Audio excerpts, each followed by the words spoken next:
يا رب، إني أحب أولادي حبا لا يستطيع أحد تصوره ووصفه. يا رب أعط كل واحد منهم مراده، من عليهم برحمة تهدي بها قلوبهم وتجمع بها شملهم وتزين بها عملهم. اجعلهم ممن أطاع واتقى وقام وارتقى ومن ينابيع الرحمن استقى.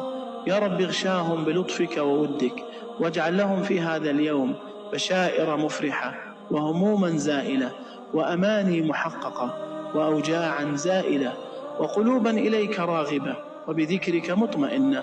استودعتك إياهم روحا وجسدا من شر كل حاسد. أبعد عنهم التعب والمرض، واجعلهم في أخلاقهم آية. لا تجعل مر الدنيا يشقيهم ولا حلوها يلهيهم. يسر أمورهم في كل طريق، طيب خاطر كل موجوع منهم، وريح بال كل مهموم منهم، واحفظهم